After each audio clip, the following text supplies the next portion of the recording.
بسم الله الرحمن الرحیم. السلام علیکم ورحمت الله وبرکاته. زما نوم اشفاق ته سیفټي یو نوې ویډیو سره حاضر یم.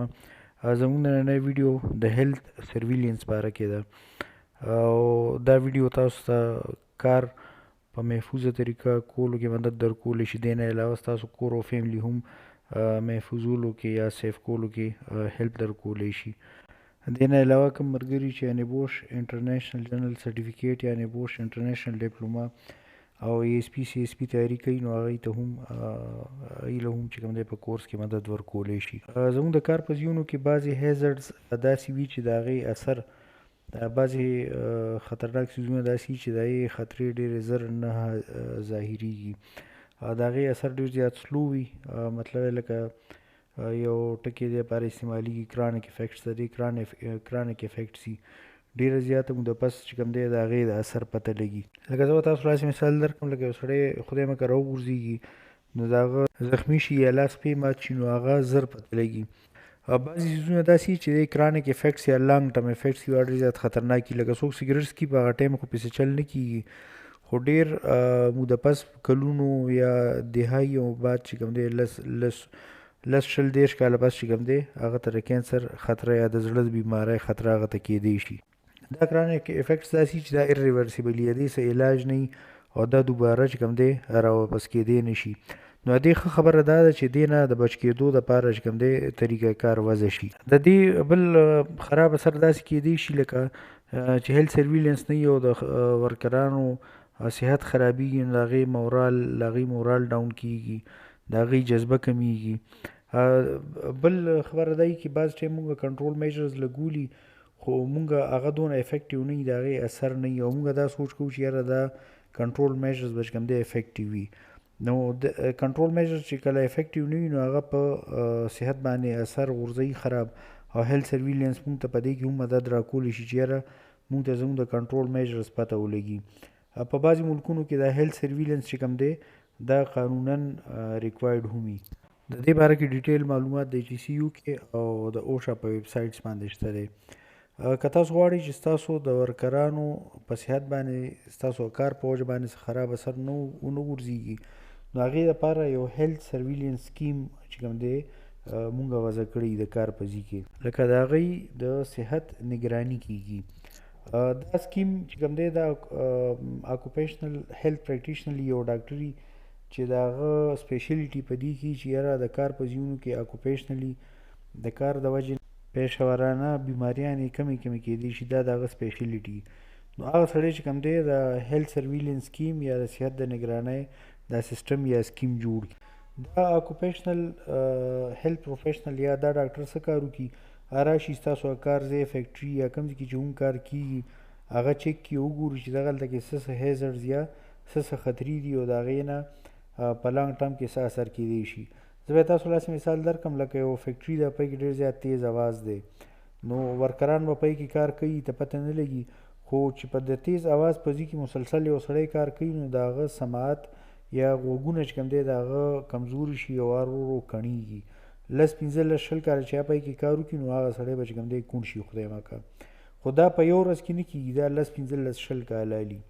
نو که دغلته کې ډاکټر راشي اکوپیشنل هیلث پریکټیشنر راشي یا به وګوري چې یاره په دې ځای کې اواز ډېر دی هغه ستاسو د ټولو ورکرانو د غوږونو د اورېدو یو ټیسټ وکړي په لومړنۍ ورځ. هغه به ځان سره کېږدي چې یاره دا سړی د ده غوږونه 90% ټیک دي، د بل چې کوم دی 95% ټیک دي، د بل 92% ټیک دي او کال پس به دوباره بیا چیک کړي. نو که دوی په سماعت کې ډېر زیات کمی راغلی مطلب لکه نارمل چې د یو سړي که مثلا په کال کې 0.5% سماعت کمزوري کېږي او دغسې د هغه 3-4-5% کم شوي د اواز په وجه باندې نو هغه به تاسو ته ووایي چې یاره د کار د ځي د وجې نه یا د کار د وجې نه دې سړي په سماعت کې فرق راغلی دی او تاسو ته به ووایي چې یاره کنټرول میجرز والی چې دا د اواز دې ځای کې کم شي.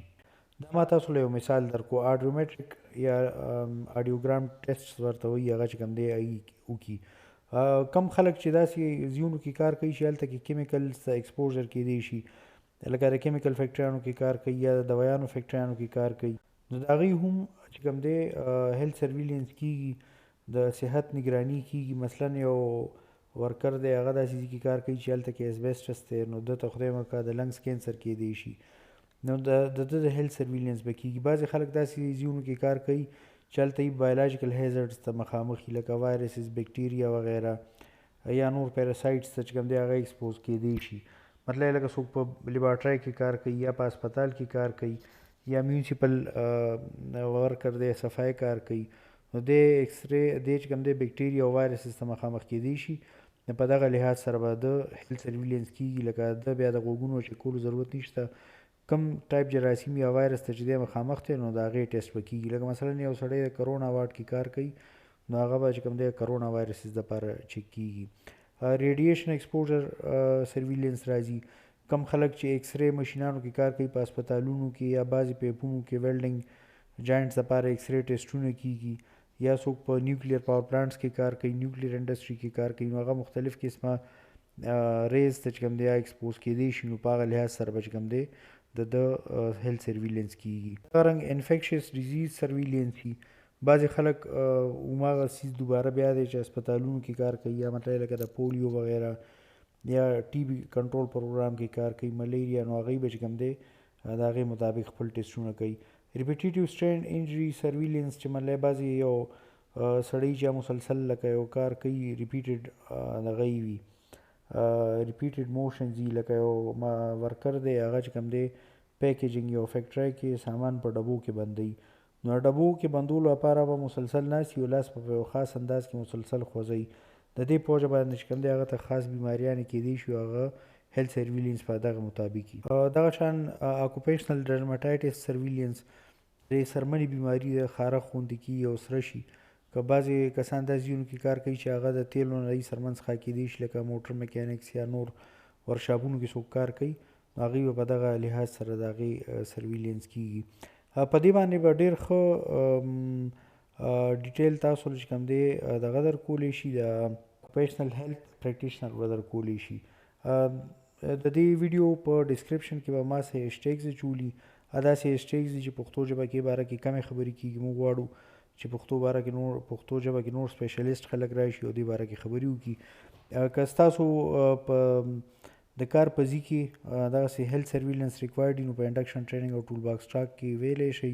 بله خبره ده چې هیلث سرویلنس ریکارډ اکثر میډیکل ریکارډ وي او دا چې کوم دی پرسنل پرایویسي دی کې انوالو وي، دا ریکارډونه بل چا سره نشي شیر کیدی.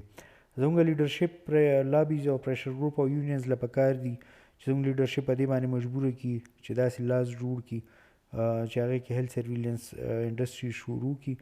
د دې باره کې موږ ساينز هم لګولی شو، ما چې څنګه مخکې ذکر وکړی چې سی یو کې او اوشا ویب سایټ باندې په دې کې ډېر ډیټیل شته دی.